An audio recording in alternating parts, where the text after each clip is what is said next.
തിരുപ്പതി യാത്രയുടെ രണ്ടാമത്തെ ഭാഗമാണ് ഇന്ന് കാണിക്കാൻ പോകുന്നത്. അപ്പോൾ ഞങ്ങളൊരു 6:15 തിരുമലയിലെത്തി. അവിടുന്ന് പിന്നെ CRO ഓഫീസിൻ്റെ ഫ്രണ്ടിലാണ് നമ്മൾ ഇറങ്ങേണ്ടത്. അതിൻ്റെ താഴെയായിട്ടാണ് വണ്ടിയൊക്കെ നിർത്തുന്നത്. അപ്പോൾ അവിടെ അവർ ചോദിക്കും, എല്ലാ വണ്ടിക്കാരും ചോദിക്കും അവിടെ ഇറങ്ങേണ്ടവരെ ഇറങ്ങാം. പക്ഷേ ഞങ്ങൾ ഇത്തവണ ബസ് സ്റ്റാൻഡിലാണ് ഇറങ്ങിയത്. അതുകൊണ്ട് തന്നെ ഞങ്ങൾക്ക് കുറച്ച് നടക്കേണ്ടതായിട്ട് വന്നു. അപ്പം നമ്മൾ അന്നപ്രസാദം കൊടുക്കുന്ന ആ ഗേറ്റ് വഴിയാണ് കയറി CRO ഓഫീസിൽ ചെന്നത്. അപ്പോൾ അവിടെ ചെന്ന ശേഷം നമ്മൾ റൂം അലോട്ട് ചെയ്യാൻ വേണ്ടിയിട്ട് കുറച്ച് സമയം എടുക്കും നമുക്ക്. അപ്പോൾ നമ്മുടെ കൂടെ ഞങ്ങൾ മൊത്തത്തിലൊരു 13 പേരുണ്ടായിരുന്നു. അപ്പോൾ ബാക്കിയുള്ളവർ വേറെ ട്രെയിനാണ്, നമ്മുടെ ഫാമിലി തന്നെയാണ്. ഞങ്ങൾക്ക് ഒരുമിച്ച് ടിക്കറ്റ് കിട്ടിയില്ല. അപ്പോൾ ഞങ്ങൾ നേരത്തെ കന്യാകുമാരി എക്സ്പ്രസ്സിന് പോന്നു. അപ്പോൾ അവരത് കഴിഞ്ഞിട്ടുള്ള ട്രെയിനാണ് കയറിയത്. നിസാമുദ്ദീനും പോകുന്ന ട്രെയിനാണ് അവർ വന്നത്. അപ്പോൾ ഞങ്ങൾ അവിടെ ഇറങ്ങി രാവിലെ പതിയെ നടന്ന് CRO ഓഫീസിലേക്ക് പോയി. അപ്പോൾ രാവിലെ നല്ലൊരു വൈബാണ്, നല്ല തണുപ്പായിരുന്നു കേട്ടോ, നല്ല മഞ്ഞൊക്കെ ഉണ്ടായിരുന്നു. അപ്പം നമ്മൾ തിരുപ്പതി ക്ഷേത്രത്തിൻ്റെ ഫ്രണ്ടിൽ തന്നെയാണ്, അതുവഴി തന്നെ നടന്നു പോകുന്നത്. അപ്പോൾ അവിടെ ഞങ്ങൾ കുറച്ച് വീഡിയോസൊക്കെ എടുത്തു. ഉള്ളിലോട്ടൊന്നും ഫോൺ അലൗഡ് അല്ല, അപ്പോൾ അതുകൊണ്ട് നമ്മൾ പുറമേയുള്ള ഫോട്ടോസ് കുറച്ചെടുത്തു. പിന്നെ ഞങ്ങൾ ഉറക്കത്തിന് ശരിക്കും ഉറങ്ങിയൊന്നുമില്ല, അപ്പോൾ നല്ല ക്ഷീണം ഉണ്ടായിരുന്നു. അപ്പോൾ നേരെ ഞങ്ങൾ CRO ഓഫീസിൽ പോയിട്ട് അവിടെ നമ്മൾ ഓൾറെഡി ബുക്ക് ചെയ്തിട്ടുണ്ടല്ലോ റൂം. ബുക്ക് ചെയ്തുകൊണ്ട് നമുക്ക് നമ്മൾ ബുക്ക് ചെയ്ത ആ സ്ലിപ്പ് കാണിക്കണം. അത് നമ്മൾ ഓൺലൈനായിട്ടാണ്, അപ്പോൾ അത് നമ്മൾ കോപ്പി എടുത്തപ്പോഴും കൈ വേണം. ആ കോപ്പി കാണിച്ചാൽ നമുക്ക് QR സ്കാൻ ചെയ്തിട്ട് നമുക്ക് മെസ്സേജ് വരും ഏത് റൂമാണ് കിട്ടിയതെന്നുള്ളത്, ഏത് ബിൽഡിങ്ങിലാണെന്നുള്ളതൊക്കെ. നമുക്ക് കുറച്ച് ചില സമയം നമുക്ക് 2 മണിക്കൂറൊക്കെ ലേറ്റ് ആവും. ഇത് ഞങ്ങൾക്ക് പക്ഷേ പെട്ടെന്ന് കിട്ടി, രാവിലെ ആയതുകൊണ്ടായിരിക്കും. ഒരു 10-20 മിനിറ്റ് തന്നെ എടുത്തില്ല. അതിന് മുമ്പ് നമുക്ക് റൂം അലൗട്ടായി. അപ്പോൾ റൂം അലൗട്ടാകുന്നത് നമുക്കവിടെ സ്ക്രീനിൽ തെളിയും, അല്ലെങ്കിൽ നമുക്ക് ഫോണിലെ മെസ്സേജ് വരും. നമ്മൾ നമ്പർ കൊടുക്കുന്ന ഏതാണോ അതിലേക്ക് നമുക്ക് ടെക്സ്റ്റ് മെസ്സേജായിട്ട് വരും ഏത് റൂമാണ്, എത്ര സമയത്തിനുള്ളിൽ അവിടെ നമ്മൾ പ്രവേശിക്കണം എന്നുള്ളതൊക്കെ ആ ഒരു മെസ്സേജിനകത്ത് കാണും. അപ്പോൾ നമുക്ക് 6:30 നമ്മൾ റൂമിന് കൊടുത്തു കഴിഞ്ഞാൽ ഒരു 8:45 മുമ്പ് ഞങ്ങൾക്ക് അവിടെ കയറണമെന്നാണ്. അത് കഴിഞ്ഞ് നമ്മളവിടെ ചെക്ക് ഇൻ ചെയ്യാൻ പോയാൽ അവർ സമ്മതിക്കില്ല. ആ ടൈമിന് മുമ്പ് എന്താണേലും ആ റൂമിൽ ചെല്ലണം. അപ്പോൾ സമയമുണ്ടല്ലോ എന്ന് വിചാരിച്ച് ഞങ്ങൾ ഫുഡ് കഴിക്കാമെന്ന് വിചാരിച്ചു. ഇപ്പോൾ രാവിലെ അന്നപ്രസാദം അവിടെ ഫ്രീ ആയിട്ട് കിട്ടുമെങ്കിലും നമുക്ക് 8:30 അവിടെ സ്റ്റാർട്ട് ചെയ്യുന്നത്. നമ്മൾ നേരത്തെ ആയതുകൊണ്ട് വിശപ്പും ഉണ്ടായിരുന്നു. അപ്പോൾ അതുകൊണ്ട് നമ്മൾ നേരത്തെ ഫുഡ് കഴിച്ചിട്ട് കയറാമെന്ന് വിചാരിച്ചു. ഇതാണ് CRO ഓഫീസ്. അപ്പോൾ ഇതിൻ്റെ ഉള്ളിലാണ് ഓൺലൈൻ ബുക്കിംഗ്. ഇതാ ഈ സ്ക്രീനിലാണ് നമുക്ക് അലോട്ട് ചെയ്ത നമ്പറൊക്കെ കാണിക്കുന്നത്. അല്ലാതെ നമുക്ക് ഫോണിൽ മെസ്സേജ്, ഇപ്പോൾ നമ്മൾ വേറൊരു സ്ഥലത്ത് നിൽക്കുകയാണെങ്കിൽ നമുക്ക് മെസ്സേജ് നോക്കിയിട്ട് ചെന്നാൽ മതിയല്ലോ. അപ്പോൾ ഈ വഴി കയറി വേണം CRO ഓഫീസിൻ്റെ ഫ്രണ്ടിലോട്ട് വരാൻ. നമ്മൾ താഴെയാണ് വണ്ടി നിർത്തുന്നത്. അപ്പോൾ ഞങ്ങൾക്ക് 2 റൂമാണ് അലോട്ടായിട്ടുള്ളത്. ഞങ്ങൾ 2 റൂം ബുക്ക് ചെയ്തിട്ടുണ്ടായിരുന്നു. ഒന്ന് നമുക്ക് പാഞ്ചജന്യം എന്ന് പറഞ്ഞാൽ അവിടെയാണ് ഞങ്ങൾ ആദ്യം പോയി റൂമിൽ എടുത്തത്. അപ്പോൾ ഇവിടാണ് അന്നപ്രസാദം കൊടുക്കുന്നത്. അത് അന്നപ്രസാദം കൊടുക്കുന്ന കുറേ സ്ഥലമുണ്ട്. അതിന് മെയിൻ ഹാള് വേറെയാണ്. അവിടെ 1 ലക്ഷത്തോളം ആളുകൾ ഡെയിലി കഴിക്കുന്നുണ്ട്. 80,000 to 1 ലക്ഷത്തോളം ആളുകൾ ഡെയിലി 3 നേരം കഴിക്കുന്നുണ്ട്. അപ്പോൾ ഇത് യാത്രി സദൻ എന്ന് പറഞ്ഞാൽ ഇവിടെ നമ്മുടെ താഴെ വിഷ്ണു നിവാസം പോലെ തന്നെ ഇവിടെ വന്ന് ഫ്രഷപ്പ് ആവാനുള്ളൊരു സ്ഥലമാണ്. ഇതും ഓരോ സ്ഥലങ്ങളിൽ അന്നപ്രസാദം കൊടുക്കാനുള്ള സ്ഥലമുണ്ട്. 3 നേരം കൊടുക്കുന്നുണ്ട്. പിന്നെ ഇന്ത്യൻ വസ്ത്രങ്ങളെ ഇവിടെ ഈ അമ്പലത്തിൽ ധരിക്കാനായിട്ട് പറ്റുള്ളൂ. പിന്നെ മുട്ടയടിക്കുന്ന സ്ഥലങ്ങളും 3-4 അടുത്ത് മുട്ടയടിക്കുന്നതായിട്ടുണ്ട്. അത് നമുക്ക് അമ്പലമായിട്ട് ബന്ധപ്പെട്ടെല്ലാം നമുക്ക് നേരെ പോയി സ്ലിപ്പ് എടുത്ത് മുട്ടയടിച്ച് അങ്ങനെ പിന്നെ അമ്പലത്തിൽ പോകാം. അപ്പം ഞങ്ങൾ കുഞ്ഞിനൊരു ഡ്രസ്സ് വാങ്ങിച്ചു. അവൻ എപ്പോഴും തിരുപ്പതി പോകുമ്പോൾ ഒരു ഓമൊക്കെ എഴുതിയൊരു ഡ്രസ്സാണ്. ഞങ്ങൾക്ക് ഭയങ്കര ഇഷ്ടമാണ് അത് അമ്പലത്തിലൊക്കെ പോകുമ്പോൾ ഇടാൻ. അപ്പോൾ നേരത്തെ വാങ്ങിച്ചത് ചെറുതായി, അതുകൊണ്ട് ഞങ്ങൾ ഇത്തവണ ഒരെണ്ണം കൂടെ വാങ്ങിയിട്ടുണ്ട് അവനിടാൻ വേണ്ടി. അപ്പോൾ ഇതാണ് ഞങ്ങൾക്ക് അലോട്ട് ചെയ്ത റൂം. ഇനി ഒരു റൂമും കൂടി ഉണ്ട്. അത് അവർ വന്നിട്ട് നമുക്കത് എടുക്കാൻ വേണ്ടിയാണ്. കാരണം നേരത്തെ എടുത്തു വെച്ചാൽ നമ്മൾ അത്ര നേരത്തെ വെക്കേറ്റ് ചെയ്യണമല്ലോ. അപ്പോൾ നമ്മൾ അവിടെ നിന്ന് കിട്ടുന്ന ഒരു സ്ലിപ്പുണ്ട്. അതായത് റൂം ഫസ്റ്റ് നമ്മൾ CRO ഓഫീസിൽ നിന്ന് സ്ലിപ്പ് വരും. ആ സ്ലിപ്പ് കൊണ്ട് നമ്മളെല്ലാം QR ആണ്. ഇവിടെ QR വന്ന് നമ്മുടെ ഫോട്ടോസ് എടുക്കുക, ആധാർ കാണിച്ചു കഴിഞ്ഞാൽ നമുക്ക് റൂം കിട്ടും. ഇതിപ്പോൾ 1000 രൂപയുടെ നമുക്ക് റൂമാണ്. മുൻകൂട്ടി നമ്മൾ 2000 രൂപ അടയ്ക്കേണ്ടി വരും. 1000 രൂപ റീഫണ്ട് ആവുകയും ചെയ്യുന്നു.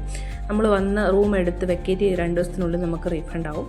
അപ്പോൾ അത് 500 രൂപയുടെ റൂമുണ്ട്, 300 രൂപയുടെ 100 രൂപയുടെ ഒക്കെ റൂമുകളുണ്ട് കേട്ടോ. അപ്പോൾ ഇത് നമ്മളെ ആളെണ്ണം പറഞ്ഞോളൂ. നമ്മൾ 5-6 പേരുണ്ട് എന്ന് പറഞ്ഞാൽ ഒരു 3 കട്ടിലുള്ള റൂമൊക്കെ തരും. നമ്മൾ 2-3 പേരുള്ളതെന്ന് പറഞ്ഞാൽ അതിനനുസരിച്ച് കട്ടിലൊക്കെ കുറയും. പക്ഷെ നല്ല ക്ലീനാണ്, എപ്പോഴും നല്ല ക്ലീൻ ആക്കിയിട്ടാണ് ആ റൂമുകളൊക്കെ ഇരിക്കുന്നത്. അത്യാവശ്യം നല്ല റൂമാണ് നമുക്ക് കിട്ടിയത്. അപ്പോൾ നമ്മുടെ പിന്നാലെ ഉള്ളവരൊക്കെ എത്തിയിട്ടുണ്ട്. അവർ വന്ന് കയറിയതേ ഉള്ളൂ. എല്ലാവരും കൂടെ യാത്രയുടെ ചർച്ചയിലാണ്. ഫൈനലി ഞങ്ങള് തിരുപ്പതി എത്തി. ഒരാളും കൂടി ഉണ്ട്, മിക്കി മാമ. തിരിച്ചു പോകുമ്പോഴും അവർക്ക് ട്രെയിൻ ആദ്യമാണ്. അതുകൊണ്ട് തന്നെ ഞങ്ങൾ രണ്ടാമത്തെ റൂമിലേക്ക് പോയി. കാരണം ആ റൂം രണ്ടാമത് എടുക്കുന്നത് കുറച്ച് സമയം കൂടെ നമുക്ക് കിട്ടുമല്ലോ. അപ്പോൾ അതുകൊണ്ട് ആ റൂമിലേക്ക് ഞങ്ങൾ പോയി. നമ്മൾ ആദ്യം എടുത്ത റൂമിൽ, ഇത് കൗസ്തുഭം എന്ന് പറഞ്ഞ റെസ്റ്റ് ഹൗസാണ്. എല്ലാം ദേവസ്വത്തിൻ്റെ റെസ്റ്റ് ഹൗസുകളാണ്. കുറേ റെസ്റ്റ് ഹൗസുകളുണ്ട്. അപ്പോൾ നമുക്ക് പുറമേ ഒന്നും റൂം എടുക്കേണ്ട ആവശ്യമില്ല. ഈ ഇതിൻ്റെ പേരെന്താ? കൗസ്തുഭം അല്ലേ? കൗസ്തുഭം. നമ്മൾ 2 റൂം ബുക്ക് ചെയ്തിട്ടുണ്ടായിരുന്നു നേരത്തെ. ദർശനം ടിക്കറ്റ് ഉള്ളവർക്ക് മാത്രമേ റൂംസ് കിട്ടുള്ളൂ അല്ലേ? അല്ലെങ്കിൽ ഇവിടെ വന്ന് എടുക്കാമല്ലോ. ഇവിടെ വന്നും ദർശനത്തിന് വരുന്നവർക്ക് അതിൻ്റെ ടിക്കറ്റ് ഉള്ളവർക്ക് റൂംസ് കിട്ടുള്ളൂ. അപ്പോൾ ഇത് സെക്കൻഡ് റൂമാണേ. ആദ്യം എടുത്തത് പാഞ്ചജന്യം എന്ന് പറഞ്ഞ അവിടെ ബാക്കി എല്ലാവരും ഉണ്ട്. ഇത് കൗസ്തുഭം. ഇവിടെ കുറേ റൂംസുണ്ട്. റൂംസൊക്കെ നല്ല ക്ലീനാണ്. എപ്പോഴും ക്ലീൻ ചെയ്യാൻ ഇവിടെ ആൾക്കാരുണ്ട് ഫുൾ ടൈം. 1000 രൂപയാണ് ഈ റൂമിന്. ഇതിനും അതിനും 1000 ആണ്. 100 രൂപയുടെ റൂം വരെ ഉണ്ട്. 300 താഴെ ഉണ്ടല്ലേ? ഇവിടെ 100, 1000. അപ്പോൾ കൗസ്തുഭത്തിൽ റൂമൊന്ന് കാണിക്കാൻ ഞങ്ങൾക്ക് 3ാമത്തെ ഫ്ലോറിലാണ് കിട്ടിയത്. നല്ല റൂമാണ്. അതേ സെയിം റൂം തന്നെ, ഏകദേശം എല്ലാ 2 ഒരേപോലൊക്കെ തന്നെയാണ്. പക്ഷേ ഞങ്ങൾ 3 പേരെ ഉള്ളതുകൊണ്ട് 2 ബെഡ് ഉള്ള റൂമാണ് കിട്ടിയത്. പിന്നെ റോഡുമായിട്ട് നല്ല അടുത്തായിരുന്നു. പിന്നെ 2 ഏകദേശം അമ്പലത്തിലേക്ക് നോക്കുമ്പോൾ 2 ഏകദേശം ഒരേ ദൂരമൊക്കെയാണ് കേട്ടോ. ഇത് നേരെ CR ഓഫീസിലോട്ട് കയറിപ്പോകുന്ന അതേ വഴി തന്നെയാണ്. നമുക്ക് ബസ്സൊക്കെ വന്ന് ഇറങ്ങുന്ന അതേ വഴി തന്നെയാണ് നമുക്ക് കിട്ടിയത്. അപ്പോൾ ഞങ്ങൾ ഉച്ചയ്ക്ക് വന്ന് കുറച്ച് നേരം റെസ്റ്റൊക്കെ ചെയ്തിട്ട് പിന്നെ കുളിച്ചൊരുങ്ങി ഞങ്ങൾക്ക് 3 മണിക്കാണ് ദർശന ടൈം കിട്ടിയത്. ആർജിത സേവ ബുക്കിംഗ് ആയിരുന്നു. അപ്പോൾ ഇതാണ് ഡൈനിങ് ഹാൾ. അതായത് പറയുമ്പോൾ അന്നപ്രസാദം കൊടുക്കുന്നത്. 3 നേരവും ഇവിടെ ഫുഡ് കൊടുക്കുന്നുണ്ട്. അത് ഞാൻ പറഞ്ഞ പോലെ 80,000 തൊട്ട് 1,00,000 പേര് വരെ ഡെയിലി 3 നേരം ഓരോ നേരവും കഴിക്കുന്നുണ്ട് ഇവിടെ ഫുഡ്. അപ്പോൾ ഞങ്ങൾ ഉച്ചയ്ക്ക് എല്ലാവരും, അവരും അവിടുന്ന് റെഡിയായിട്ട് വന്നു, ഞങ്ങളും ഇവിടുന്ന് റെഡിയായിട്ട് പോയി. അപ്പോൾ ഞങ്ങൾ ദർശനത്തിന് നമുക്കൊരു ആർജിത സേവ എന്ന് പറഞ്ഞു അതിന് കയറാനായിട്ട് പറ്റിയില്ല. അപ്പോൾ ഞങ്ങൾ നേരെ കഴിക്കാനായിട്ട് പോയി. ഇവിടെ അങ്ങനെ വലിയ തിരക്ക്, ഫസ്റ്റ് ചെറിയൊരു ക്യൂ ഉണ്ട്. അത് പക്ഷേ ക്യൂ പെട്ടെന്ന് പോകും. പക്ഷേ ഞങ്ങളുടെ എന്തോ ഒരു സമയം പ്രശ്നം കാരണമാണ് അവർ വിളമ്പുന്ന സമയത്താണ് നമ്മൾ പോയത്. അപ്പം രാവിലെ തൊട്ടേ കൊടുത്തുകൊണ്ടിരിക്കുക. ഞങ്ങളിത് കഴിക്കുമ്പോൾ തന്നെ 3 മണി കഴിഞ്ഞു. അപ്പോഴും ഇത്ര ആൾക്കാരുണ്ട്. അതുപോലെ ആൾക്കാരാണ് ഡെയിലി കഴിക്കുന്നത്.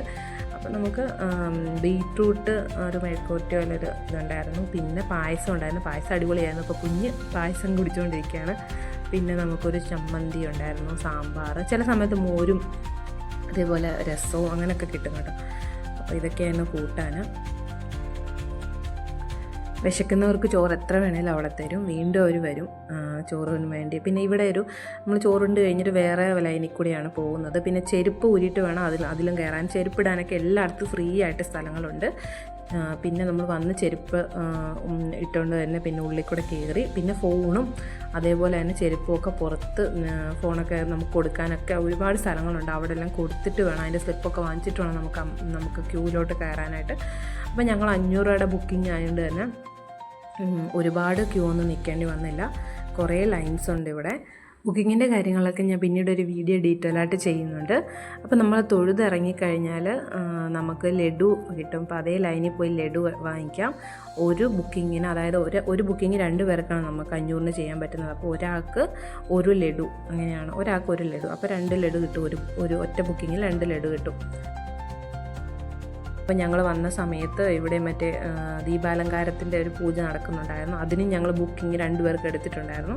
അപ്പോൾ അതിൻ്റെ ആയിരിക്കും ഇവിടെ നേർച്ച പോലെ അങ്ങനെ എന്തെങ്കിലും കാണുമെങ്കിൽ ഇതിനെപ്പറ്റി ഡീറ്റെയിൽ ആയിട്ട് അറിയില്ല. കുറേ ആൾക്കാരിങ്ങനെ സ്ത്രീകളും കുട്ടികളും ഒക്കെ ആയിട്ട് കുറേ ഒരേപോലെ ഡ്രസ്സുകളൊക്കെ ധരിച്ച് അവരിങ്ങനെ നൃത്തം ചെയ്യുന്നത്. അപ്പം അതിന് സ്റ്റാർട്ടിങ്ങാണ് ഞങ്ങളിത് എടുത്തത്. അതിന് കഴിഞ്ഞ് ഞങ്ങൾ ക്യൂവിൽ കയറി ഫോൺ കൊടുത്തു. അപ്പം ഞങ്ങൾ ക്യൂ നിൽക്കുമ്പോൾ അവരുടെ നൃത്തം ഞങ്ങൾ കണ്ടു. കോല് വെച്ചിട്ട് കോൽക്കളി പോലെയായിരുന്നു, പാട്ടൊക്കെ ഇട്ട് ഡാൻസൊക്കെ കളിക്കുന്ന ഞങ്ങൾ കണ്ടു. അതിനുശേഷമാണ് ഞങ്ങൾ തൊഴാൻ പറ്റിയത്. നന്നായിട്ട് ഞങ്ങളൊരു 4:30-ക്കുള്ളിൽ 1 മണിക്കൂറിനുള്ളിൽ ഞങ്ങൾക്ക് തൊഴുതിറങ്ങാനായിട്ട് പറ്റി. 1-1.5 മണിക്കൂർ നന്നായിട്ട് തൊഴുതിറങ്ങാൻ പറ്റി. നല്ല തിരക്കുണ്ടായിരുന്നു നമുക്കിവിടെ. പിന്നെ നമ്മൾ തൊഴുതിറങ്ങിയ നേരെ ലഡു കിട്ടും. ആധാർ കാർഡും നമ്മുടെ എന്ന് വെച്ചാൽ സ്ലിപ്പും, അതായത് നമ്മൾ ബുക്ക് ചെയ്തതിൻ്റെ ആ സ്ലിപ്പ് നമ്മുടെ കൈ കാണണം, എന്നാലേ നമുക്ക് ഉള്ളിൽ കയറാൻ പറ്റുള്ളൂ. അതേപോലെ തന്നെ ചെറിയൊരു ബാഗിനകത്ത് നമുക്ക് വെള്ളം അങ്ങനെയൊക്കെ കുഞ്ഞിനുള്ള വെള്ളം അതൊക്കെ കൊണ്ടുപോകാൻ പ്രശ്നമില്ല, വലിയ ബാഗൊന്നും കൊണ്ടുപോകാൻ പറ്റത്തില്ല. പിന്നെ 300 രൂപയുടെ ക്യൂ വേറെയാണ്. അതാണിത് ഈ വഴി, ഞങ്ങൾ ഇറങ്ങി വന്നത് ആ വഴിയാണ്. ചെരുപ്പൊക്കെ ഫ്രീ ആയിട്ട് വെക്കാനും ബാത്റൂമും ഒക്കെ ഒരുപാടുണ്ട്. നമുക്ക് ആവശ്യമുള്ള പോലെ നമുക്ക് ബാത്റൂമിന് അവിടെ ഒരു ഒരു ബുദ്ധിമുട്ടും വരത്തില്ല. ഫ്രീ ആയിട്ട് എല്ലായിടത്തും ബാത്റൂമുകളും ഉണ്ട്, നമുക്ക് ഒരു ബുദ്ധിമുട്ട് വരത്തില്ല. നമുക്ക് ഒരു 3 നേരം ഭക്ഷണം പുറത്താണെങ്കിലും കൊടുക്കുന്നുണ്ട്. ഈ അന്നപ്രസാദം പുറമേ ഉള്ളവർക്ക് കൊടുക്കുന്നുണ്ട്. ഓരോരോ സൈഡിൽ, അമ്പലത്തിൻ്റെ ഓരോരോ സൈഡിൽ അന്നപ്രസാദം 3 നേരം സാമ്പാർ ചോറോ തൈര് ചോറോ അതിങ്ങനെ കൊടുക്കുന്നുണ്ട്. അപ്പം ഞങ്ങൾ ദർശനമൊക്കെ കഴിഞ്ഞ് തിരിച്ചു വന്നപ്പോൾ നമുക്ക് അവിടെ കൊടുക്കുന്നുണ്ടായിരുന്നു, സാമ്പാർ ചോറ് കൊടുക്കുന്നുണ്ട്. അപ്പോൾ ഞങ്ങൾ കുറച്ച് വാങ്ങിച്ചു. പിന്നെ അതേപോലെ തന്നെ നമ്മുടെ കൂടെ വന്ന 3 പേരോളം മുട്ട അടിച്ചിട്ടുണ്ടായിരുന്നു. പിന്നെ അവിടെ നിന്ന് ഞങ്ങൾ നേരെ റൂമിലേക്ക് പോയി ഡ്രസ്സൊക്കെ മാറ്റി കഴിഞ്ഞിട്ട് കഴിക്കാനായിട്ട് വന്നു. പിന്നെ ഞങ്ങൾ അന്നപ്രസാദം കഴിക്കാൻ പോയില്ല, നേരെ കുഞ്ഞിനൊരു ഭട്ടൂര വാങ്ങിച്ചു കൊടുത്തു, ഞാനൊരു കോളിഫ്ലവറിൻ്റെ റൈസ് വാങ്ങിച്ചു, ഏട്ടനും അവൻ്റെ കൂടെ ഭട്ടൂര കഴിച്ചു, അമ്മ ദോശ കഴിച്ചു. എന്നിട്ട് ഞങ്ങൾ നേരെ റൂമിൽ പോയി.